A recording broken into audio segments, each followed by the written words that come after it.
ongoing thing.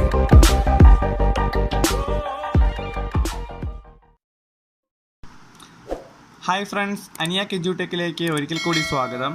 അപ്പോൾ നമ്മൾ കഴിഞ്ഞ ക്ലാസ്സിൽ +2 ഒന്നാമത്തെ ചാപ്റ്ററായ ഇലക്ട്രിക് ചാർജസ് ആൻഡ് ഫീൽഡ്സ് എന്ന് പറയുന്ന ചാപ്റ്ററിൻ്റെ കുറച്ച് കാര്യങ്ങൾ പഠിച്ചിരുന്നു. പാർട്ട് 1 ആണ് അന്ന് ചെയ്തത്. അപ്പോൾ പാർട്ട് 1 ഇതുവരെ കണ്ടിട്ടില്ലാത്തവർക്ക് വേണ്ടി ഞാൻ എൻ്റെ ഡിസ്ക്രിപ്ഷൻ ബോക്സിൽ പാർട്ട് 1 ലിങ്ക് ഇടുന്നതായിരിക്കും. എൻ്റെ ചാനൽ ഇതുവരെ സബ്സ്ക്രൈബ് ചെയ്തിട്ടില്ലാത്തവർ എൻ്റെ വീഡിയോ ഇഷ്ടമാവുകയാണെങ്കിൽ സബ്സ്ക്രൈബ് ചെയ്യുക. അപ്പോഴേ നിങ്ങൾക്ക് തുടർന്നുള്ള വീഡിയോസ് കാണാൻ പറ്റൂ. തുടർന്നുള്ള വീഡിയോസ് അപ്പോൾ തന്നെ അറിയാനായിട്ട് സബ്സ്ക്രൈബ് ബട്ടൻ്റെ കൂടെയുള്ള ആ ബെൽ ഐക്കൺ കൂടി ഒന്ന് അമർത്തിയേക്കുക. അപ്പോൾ എന്തായാലും നമുക്ക് വീഡിയോയിലേക്ക് കിടക്കാം. പാർട്ട് 2 ആണ് നമ്മൾ ഇന്ന് പഠിക്കാൻ പോകുന്നത്. കൂളോംസ് ലാ. നമ്മൾ കഴിഞ്ഞ ക്ലാസ്സിൽ ചാർജ് എന്താണെന്നും ചാർജിൻ്റെ ബേസിക് കൺസെപ്റ്റ്സ് എന്താണെന്നും ഇക്വേഷനും ഒക്കെ പഠിച്ചിരുന്നു. അപ്പോൾ ഇന്ന് നമ്മൾ പഠിക്കാൻ പോകുന്നത് ചാർജിൻ്റെ അട്രാക്റ്റീവ് ആൻഡ് റിപ്പൾസീവ് ഫോഴ്സിനെ സംബന്ധിച്ചുള്ള ഒരു ലാ ആണ്. കൂളോംസ് ലാ. കൂളോം ആണല്ലേ ചാർജിൻ്റെ യൂണിറ്റ് എന്ന് പറയുന്നത്. അപ്പോൾ കൂളോംസ് ലാ States that the attractive or repulsive force between two charges is directly proportional to the product of magnitude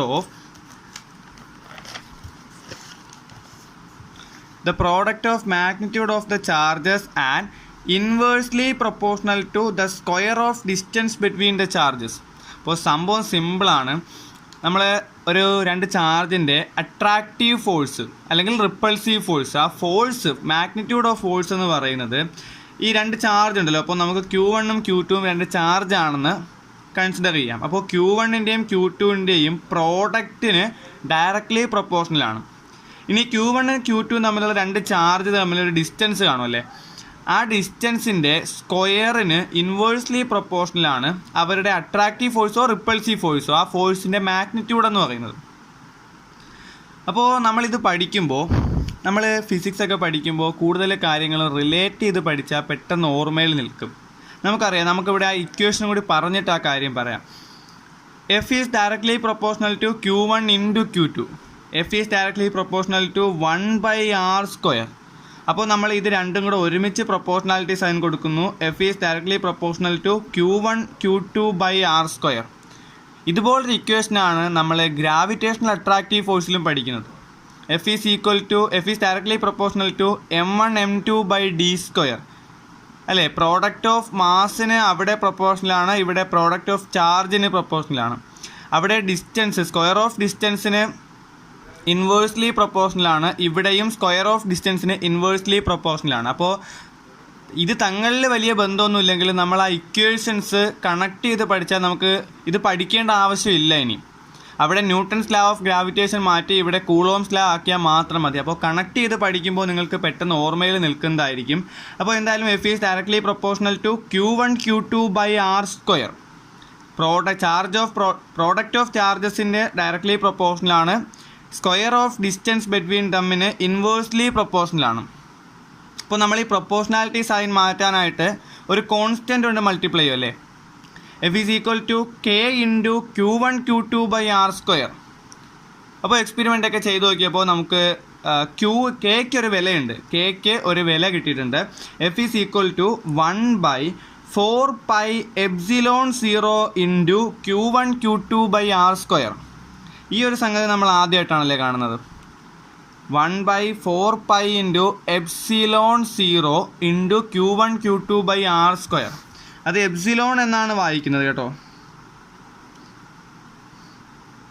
epsilon. അപ്പോൾ 1/4πε0 × Q1 Q2/r² ആണ് നമ്മുടെ അട്രാക്റ്റീവ് ഓർ റിപ്പൾസീവ് ഫോഴ്സിൻ്റെ മാഗ്നിറ്റ്യൂഡിൻ്റെ ഇക്വേഷൻ. ഇപ്പോൾ കൂളോംസ് ലാ നമുക്ക് തരുന്ന ഇക്വേഷൻ അതാണ്. ഇനി എപ്സിലോൺ 0 എന്തുവാണെന്ന് നമ്മൾ പറഞ്ഞില്ല, നമ്മൾ വായിക്കാൻ വേണ്ടി മാത്രമേ പറഞ്ഞുള്ളൂ. എപ്സിലോൺ 0 എന്ന് പറയുന്നത് പെർമിറ്റിവിറ്റി ഓഫ് ഫ്രീ സ്പേസ് ആണ്. ഫ്രീ സ്പേസിലുള്ള പെർമിറ്റിവിറ്റിയാണ് എപ്സിലോൺ 0 എന്ന് പറയുന്നത്. പെർമിറ്റിവിറ്റിയാണ് എപ്സിലോൺ 0. പെർമിറ്റിവിറ്റിയാണ് എപ്സിലോൺ 0 എന്ന് പറയുന്നത് പെർമിറ്റിവിറ്റി ഓഫ് ഫ്രീ സ്പേസ് ആണ്. അപ്പോൾ നമുക്ക് ഫ്രീ സ്പേസിലെ എപ്സിലോൺ 0യ്ക്ക് ഒരു വാല്യൂ തന്നിട്ടുണ്ട്. ആ വാല്യൂ നിങ്ങൾ ബൈഹേർട്ട് ചെയ്യണം. 8.85 × 10⁻⁻12 കൂളോം സ്ക്വയർ N⁻⁻1 m⁻². ഇതാണ് എപ്സിലോൺ സീറോയുടെ വാല്യൂവും യൂണിറ്റും. അപ്പോൾ യൂണിറ്റ് നമ്മൾ മറക്കരുത്. യൂണിറ്റ് നമ്മൾ മറന്നു പോയാൽ യൂണിറ്റ് കണ്ടുപിടിക്കുന്ന ഒരു രീതിയുണ്ട്. അപ്പോൾ നമുക്കറിയാമല്ലോ യൂണിറ്റ് കണ്ടുപിടിക്കുന്ന ഇക്വേഷൻ വെച്ചിട്ടാണ്. നമുക്ക് ഇക്വേഷൻ വെച്ചിട്ട് ആ യൂണിറ്റ് ഒന്ന് കണ്ടുപിടിച്ച് നോക്കാം. ഇവിടെ നമുക്കറിയാം എപ്സിലോൺ സീറോ ഇവിടെയാണ് കിടക്കുന്നത്. അപ്പോൾ ഈ എപ്സിലോൺ സീറോയെ നമുക്ക് ഇവിടെ കൊണ്ടുവരാം. Epsilon zero is equal to force. അപ്പോൾ ഇങ്ങ് വരും അല്ലേ, അപ്പോൾ ഫോഴ്സ് താഴെ വരും. Q1 Q2 by F into R square. ഇതാണ് യൂണിറ്റിന് വേണ്ടി നമ്മൾ നോക്കുന്നത്. ബാക്കി കോൺസ്റ്റൻസ് ഒക്കെ നമ്മൾ അവിടെ തന്നെ ഇട്ടേക്കും. യൂണിറ്റിന് വേണ്ടി നമ്മൾ ഈ 4 ടേമിൻ്റെയും യൂണിറ്റ്സ് കിട്ടിയാൽ എപ്സിലോൺ സീറോയുടെ യൂണിറ്റ് നമുക്ക് കിട്ടും. Q1ൻ്റെ യൂണിറ്റ് കൂളോംബാണ്, Q2ൻ്റെ യൂണിറ്റും കൂളോംബാണ്. അപ്പോൾ coulomb into coulomb, coulomb square by ഫോഴ്സിൻ്റെ യൂണിറ്റ് ന്യൂട്ടൺ അല്ലേ, എൻ. ആർ സ്ക്വയർ, ആറ് ലെങ്താണ്, അപ്പോൾ മീറ്റർ സ്ക്വയർ, എം സ്ക്വയർ. ഇത് നമ്മൾ എന്നും എമ്മും മുകളിലേക്ക് എടുക്കുമ്പോൾ എപ്സിലോണിൻ്റെ യൂണിറ്റായി സി സ്ക്വയർ n⁻⁻1 m⁻⁻2. അതാണ് യൂണിറ്റ്. അപ്പോൾ നമുക്ക് ഇതിൻ്റെ യൂണിറ്റ് കിട്ടി. വാല്യൂ കൂടി ഇനി ബൈഹേർട്ട് ചെയ്യുക. Epsilon zero is equal to 8.85 into 10⁻⁻12 coulomb square N⁻⁻1 m⁻⁻2. അപ്പോൾ ഈ വാല്യൂ ബൈഹേർട്ട് ചെയ്യുക. നമ്മുടെ ഫോഴ്സിൻ്റെ ഇക്വേഷണൽ കോൺസ്റ്റൻറ്റ് കെ എന്ന് പറയുന്നത് എപ്സിലോൺ ആയിരുന്നില്ല, 1/4π എപ്സിലോൺ സീറോ ആയിരുന്നു അല്ലേ. അപ്പോൾ നമുക്ക് എപ്സിലോൺ സീറോയുടെ വാല്യൂ കിട്ടിയ സ്ഥിതിക്ക് ഈ ഹോൾ വാല്യൂ കൂടി ഒന്ന് കണ്ടുപിടിക്കാം. 1/4π എപ്സിലോൺ സീറോ. അപ്പോൾ പൈക്ക് നമ്മൾ 3.14 എന്ന് വിലയിടുന്നു. 1/4 ഇൻറ്റു 3.14 ഇൻറ്റു 8.85 ഇൻറ്റു 10⁻⁻12. ഇത് നമുക്ക് കാൽക്കുലേറ്ററിൽ അടിച്ചു നോക്കുമ്പോൾ 9 ഇൻറ്റു 10⁻⁹ എന്ന് കിട്ടും. അപ്പോൾ ആ 9 ഇൻറ്റു 10⁻⁹ എന്ന് പറയുന്ന വാല്യൂ ഈ ഇക്വേഷനിൽ F is equal to 1/4π epsilon zero Q1 Q2 by R square എന്ന് പറയുന്ന ഇക്വേഷനിൽ സബ്സ്റ്റിറ്റ്യൂട്ട് ചെയ്യുകയാണെങ്കിൽ നമുക്ക് ഫോഴ്സിനൊരു പുതിയ ഇക്വേഷൻ കിട്ടും. അപ്പോൾ ഈ രണ്ട് ഇക്വേഷനും നമ്മൾ എപ്പോഴും മനസ്സിൽ വെച്ചേക്കണം. ഇത് ബേസിക് ആയിട്ടുള്ള കൺസെപ്റ്റ് ആണ്. F is equal to 9 into 10⁻⁹ into Q1 Q2 by R square. അപ്പോൾ ഇവിടെ നമുക്ക് രണ്ട് വാല്യൂ ബൈഹേർട്ട് ചെയ്യാനുണ്ട്. ഒന്ന് 1/4π എപ്സിലോൺ സീറോയുടെ വാല്യൂ 9 ഇൻറ്റു 10⁻⁹. രണ്ടാമത്തേത് എപ്സിലോൺ സീറോയുടെ വാല്യൂ 8.85 ഇൻറ്റു 10⁻⁻12. യൂണിറ്റ് മറക്കണ്ട, കൂളോം സ്ക്വയർ N⁻⁻1 m⁻⁻2. അപ്പോൾ ഇതിൽ നമ്മൾ ഒരു യൂണിറ്റ് മനസ്സിലാക്കി വെച്ചിരുന്നാൽ മതി കേട്ടോ. മറ്റത് നമുക്ക് ഇക്വേഷൻ ഓർമ്മ ഉണ്ടെങ്കിൽ കണ്ടുപിടിക്കാം. ഇക്വേഷന് ഓർമ്മ ഇല്ല എങ്കിൽ രണ്ട് വാല്യൂസും ബൈഹേർട്ട് ചെയ്യുക. ബൈഹേർട്ട് ചെയ്യുന്നതാണ് നല്ലത്. അതല്ല 8.85 ഇൻറ്റു 10⁻⁻12 മാത്രമാണ് നമ്മൾ പഠിക്കുന്നതെങ്കിലും നമുക്ക് ഈ ഇക്വേഷൻ ഉപയോഗിച്ച് ഇതിൻ്റെ വാല്യൂ കൂടി കണ്ടുപിടിക്കാം. അപ്പോൾ എന്തായാലും നമുക്ക് ഇതിൻ്റെ ഒരു കണക്ക് ചെയ്തു നോക്കാം. ക്വസ്റ്റ്യൻ ഇതാണ്. 2 charges +6 micro coulomb +3 micro coulomb separated by a distance 3 centimetre. Find the forces of repulsion between the charges. രണ്ടും പോസിറ്റീവ് ആണല്ലേ, അതുകൊണ്ട് എന്തായാലും റിപ്പൾസീവ് ഫോഴ്സ് തന്നെ ആയിരിക്കും. അപ്പോൾ നമുക്ക് എല്ലാം നേരിട്ടങ്ങ് തന്നിരിക്കുകയാണ്. ഉത്തരം മാത്രം കണ്ടുപിടിച്ചാൽ മതി. നമുക്ക് തന്നിരിക്കുന്ന കാര്യങ്ങൾ ആദ്യം എടുത്ത് എഴുതുക. ഫസ്റ്റ് ചാർജ് എന്ന് പറയുന്നത് +6 മൈക്രോ കൂളോമാണ്. തന്നിരിക്കുന്ന കാര്യങ്ങൾ നമ്മൾ എടുത്തെഴുതുമ്പോൾ അതിൻ്റെ SI യൂണിറ്റിലാക്കാൻ ഒരിക്കലും മറന്നു പോകരുത്. കാരണം നമ്മുടെ ഇക്വേഷൻസ് എല്ലാം SI യൂണിറ്റിലാണ്. അപ്പോൾ അത് SI യൂണിറ്റിലാക്കി തന്നെ ചെയ്യണം. അത് മറന്നു പോയാൽ നമുക്ക് എന്തായാലും ഉത്തരം തെറ്റും.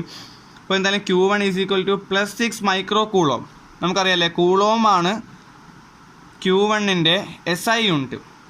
അപ്പോൾ 6 ഇൻറ്റു 10⁻⁻6 കൂളോം. 1 മൈക്രോ കൂളോം എത്രയാണ്? 10⁻⁻6 കൂളോമാണ്. അപ്പോൾ 6 ഇൻറ്റു 10⁻⁻6 കൂളോം.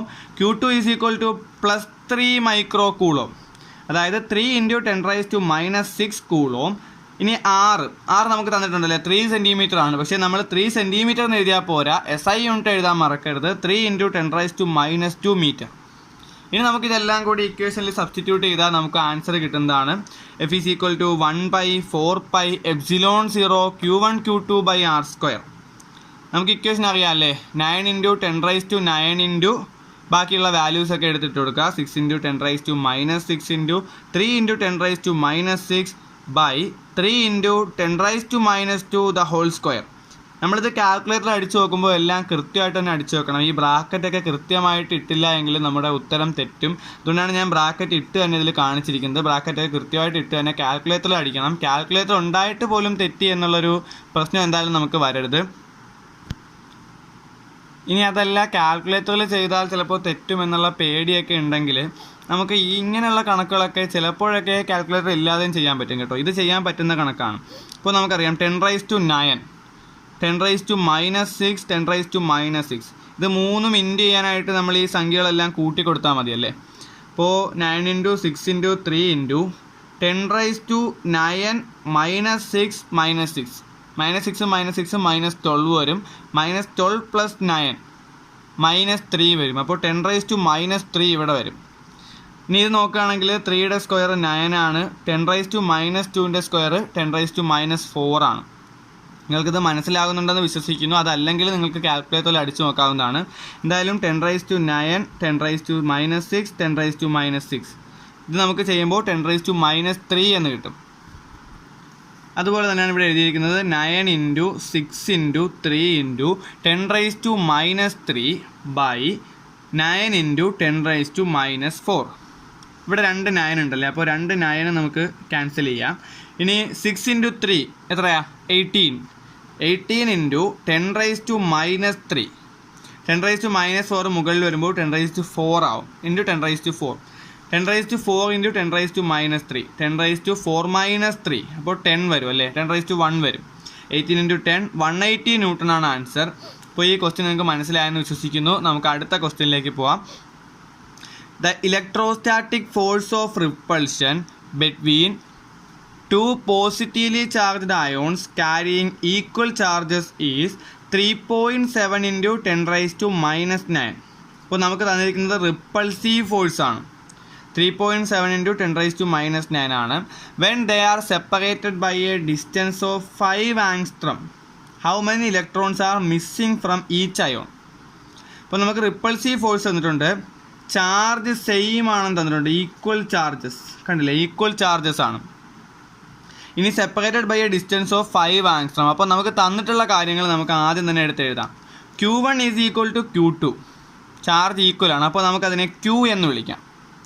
ഇനി റിപ്പൾസീവ് ഫോഴ്സ് തന്നിട്ടുണ്ട് 3.7 × 10⁻⁻9 N. ഇനി ഡിസ്റ്റൻസ് 6 തന്നിട്ടുണ്ട്, 5 ആങ്സ്ട്രം അല്ലേ, 5 ആങ്സ്ട്രം. പക്ഷെ നമുക്കറിയാം SI യൂണിറ്റ് അല്ല. അപ്പോൾ ഒരു ആങ്സ്ട്രം എന്ന് പറയുന്നത് 10⁻⁻10 മീറ്റർ ആണ്. അപ്പോൾ 5 ആങ്സ്ട്രം 5 × 10⁻⁻10 മീറ്റർ. ഇത്രയാണ് നമ്മുടെ ക്വസ്റ്റ്യനിൽ നമുക്ക് തന്നിട്ടുള്ളത്. ഇത് ആദ്യം തന്നെ എടുത്ത് എഴുതുക. ഇനി നമുക്ക് എന്താണ് കണ്ടുപിടിക്കേണ്ടതെന്ന് നോക്കാം. How many electrons are missing, number of electrons ആണ് നമുക്ക് കണ്ടുപിടിക്കേണ്ടത് അല്ലേ. അപ്പോൾ നമ്മൾ തന്നിട്ടുള്ള കാര്യങ്ങൾ എഴുതിയിട്ട് നമ്മൾ പഠിച്ചിട്ടുള്ള ഇലക്ട്രോൺസിൻ്റെ എണ്ണം കണ്ടുപിടിക്കാനുള്ള ഇക്വേഷൻ ഓർത്ത് നോക്കുക. യെസ്, നമ്മൾ കഴിഞ്ഞ ക്ലാസ്സിൽ പാർട്ട് 1 പഠിച്ചതാണ്. Q = N × E. അതാണ് നമ്മളിനി ഇവിടെ ഉപയോഗിക്കാനുള്ള ഇക്വേഷൻ. Q = N × E. അപ്പോൾ number of electrons N = Q/E. ഇത് രണ്ടും ഉണ്ടെങ്കിൽ നമുക്ക് നമ്പർ ഓഫ് ഇലക്ട്രോൺസ് കണ്ടുപിടിക്കാം. ഈയുടെ വാല്യൂ നമ്മൾ ബൈഹേർട്ട് ചെയ്ത് വെച്ചേക്കുവാണല്ലേ, 1.6 × 10⁻⁻90. അപ്പോൾ നമുക്ക് Q മാത്രം ഉണ്ടെങ്കിൽ ഇതിൻ്റെ ആൻസർ കണ്ടുപിടിക്കാം. അപ്പോൾ Qന് വേണ്ടി നമുക്ക് ബാക്കി കുറച്ച് സംഭവങ്ങളൊക്കെ തന്നിട്ടുണ്ട്. ഇത് വെച്ചിട്ട് നമുക്ക് Qയുടെ ഇക്വേഷൻ കണ്ടുപിടിക്കാം.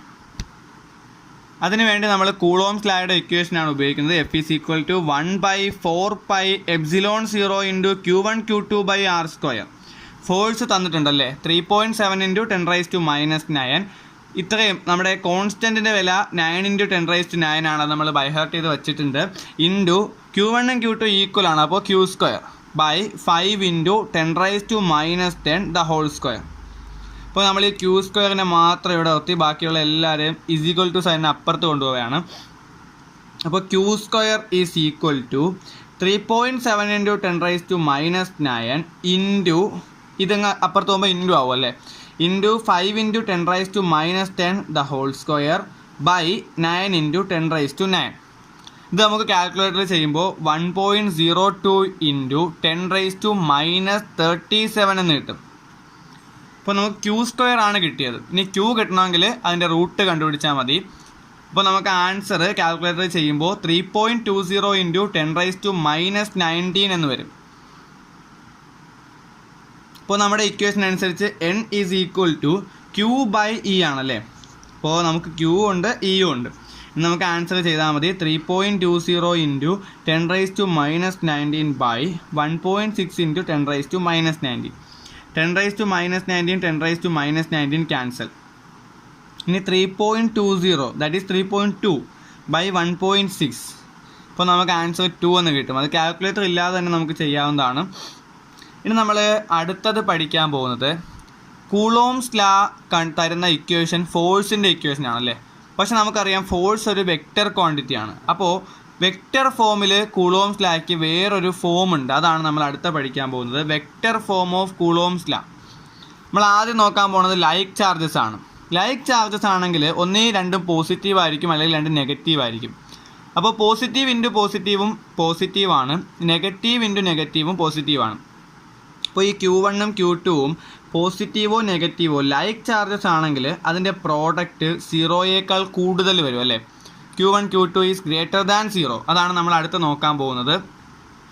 ഇവിടെ ഒരു കോംപ്ലിക്കേറ്റഡ് ആയിട്ടുള്ള ചിത്രമുണ്ട്. അത്ര വലിയ കോംപ്ലിക്കേറ്റഡ് ഒന്നുമല്ല, നമുക്ക് നോക്കിയാൽ മനസ്സിലാവുന്നതാണ്. Q1 Q2 രണ്ട് ചാർജസ് ആണ്. നമ്മൾ പറഞ്ഞു ഇത് ലൈക്ക് ചാർജസ് ആണെന്ന്. അപ്പോൾ ഇത് റിപ്പൽ ചെയ്യും അല്ലേ. റിപ്പൾസീവ് ഫോഴ്സ് ആണ് നമ്മളിവിടെ കാണിച്ചിരിക്കുന്നത്. ഇനി നമുക്കറിയാം ഫോഴ്സ് ആക്ടിങ് ഓൺ Q2/Q1. രണ്ടാമത്തെ ചാർജിൽ ഒന്നാമത്തെ ചാർജ് ആക്ട് ചെയ്യുന്ന ഫോഴ്സ്. ഇപ്പോൾ എവിടെയാണ് ഫോഴ്സ് ആക്ട് ചെയ്യുന്നത്? രണ്ടാമത്തെ ചാർജിൽ. അപ്പോൾ F2 വരും. രണ്ടാമത്തെ ചാർജിലാണ് ഫോഴ്സ് ആക്ട് ചെയ്യുന്നത്. ഇനി ആരാണ് ആക്ട് ചെയ്യുന്നത്? ഒന്നാമത്തെ ചാർജ്. അപ്പോൾ F21 മീൻസ് രണ്ടാമത്തെ ബോഡിയിൽ ഒന്നാമത്തെ ബോഡി ചാർജ് ആക്ട് ചെയ്യുന്നു. Force acting on Q2/Q1 F21. Okay. ഇനി നമ്മൾ രണ്ട് ലെങ്ത് കൊടുത്തിട്ടുണ്ടല്ലേ. ഇവിടെ ടോട്ടൽ ഡിസ്റ്റൻസ് 6 ആണ്. അപ്പോൾ നമ്മൾ ആറിൻ്റെ ഡയറക്ഷൻ കൂടി മെൻഷൻ ചെയ്യുമ്പോൾ Q1ൽ നിന്ന് Q2ലോട്ടുള്ള ദൂരം R12. Q1ൽ നിന്ന് Q2ലോട്ട് R12. ഇനി Q2ൽ നിന്ന് Q1ലേക്കുള്ള ദൂരം R21. അതാണ് R21. ഇങ്ങനെയാണ് നമ്മൾ ഡയറക്ഷൻ ഡിസ്റ്റൻസിൻ്റെ ഡയറക്ഷൻ എഴുതുന്നത്.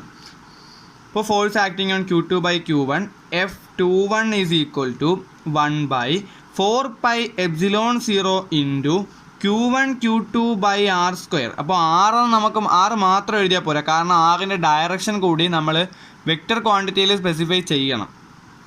അപ്പോൾ നമുക്ക് നോക്കാം F21 ഇതാണല്ലേ. F21ൻ്റെ ഡയറക്ഷനിലോട്ട് പോകുന്ന ലെങ്ത് എന്ന് പറയുന്നത് R12 ആണ്. അപ്പോൾ R12 എന്നുള്ള ഒരു ഡയറക്ഷൻ നമ്മൾ കൊടുക്കുമ്പോൾ വെക്റ്റർ ക്വാണ്ടിറ്റി ആണ് കൊടുക്കുന്നതെങ്കിൽ ഡയറക്ഷൻ മാറുമ്പോൾ ഇതിൻ്റെ ആൻസർ മാറും. നമുക്ക് ഫോഴ്സിൻ്റെ മാഗ്നിറ്റ്യൂഡ് മാറാൻ പാടില്ല.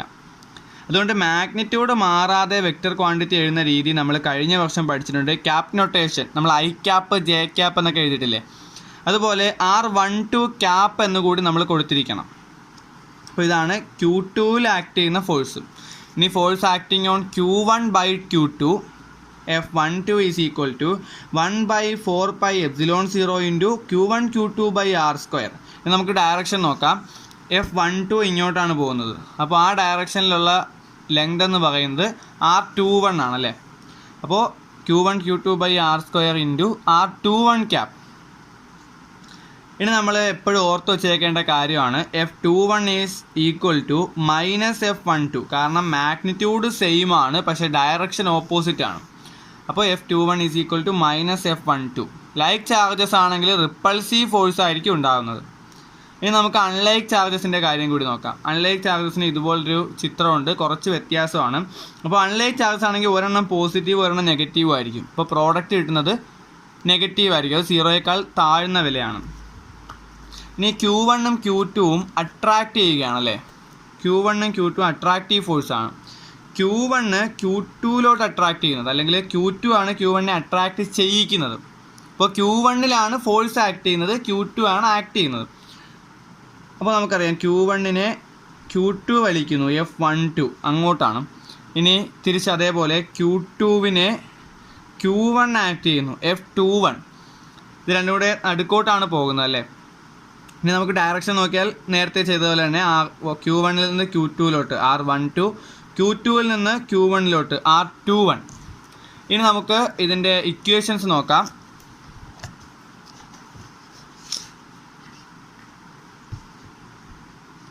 Force acting on Q2 by Q1 നേരത്തെ ചെയ്ത പോലെ തന്നെയാണ്. F21 is equal to 1/4πε0 into Q1 Q2 by R² into R². R നമ്മൾ മെൻഷൻ ചെയ്യണം. R21 ക്യാപ്പാണ്, കാരണം നമുക്ക് നോക്കിയാൽ അറിയാം F21 ആണ് നമ്മൾ ചെയ്തത് അല്ലേ.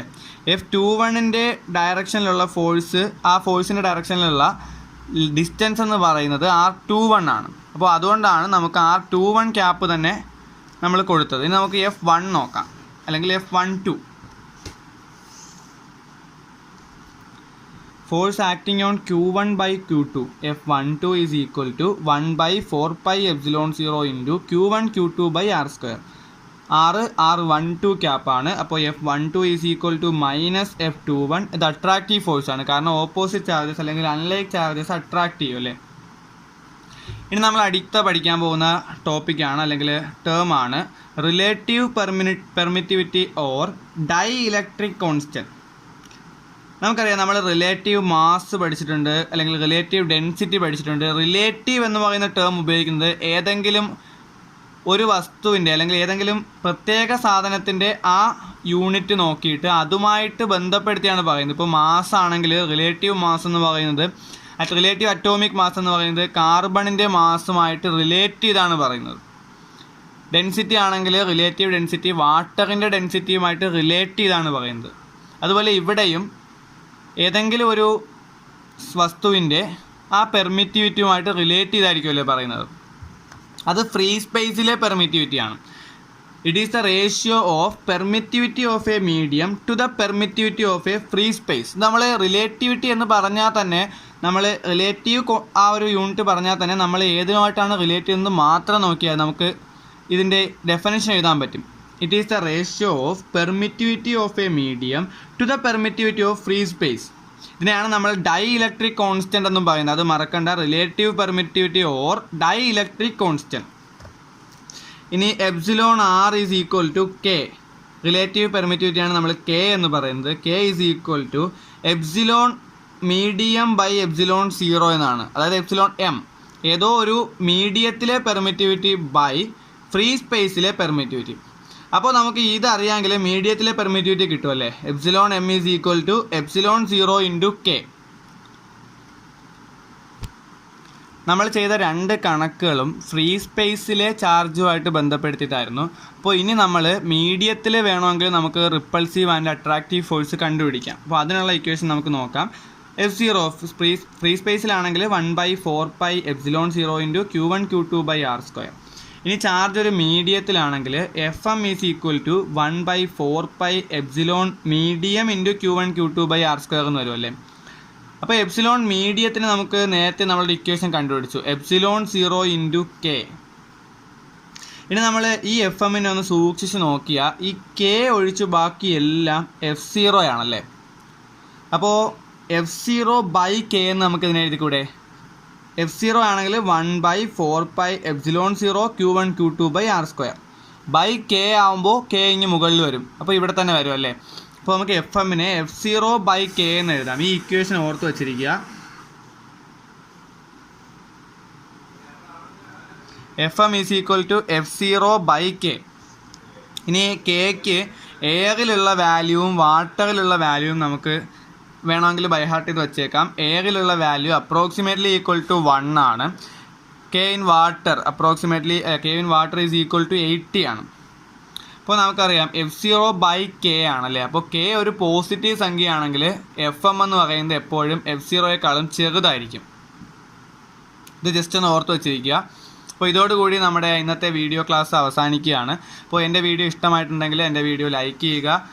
ഇനി വരുന്ന വീഡിയോസിനായിട്ട് ഇതിൻ്റെ പാർട്ട് 3 ഒക്കെ അപ്ലോഡ് ചെയ്യുമ്പോൾ വരുന്ന വീഡിയോസിനായിട്ട് എൻ്റെ ചാനൽ സബ്സ്ക്രൈബ് ചെയ്യുക. Thank you for watching Aniyak edtech.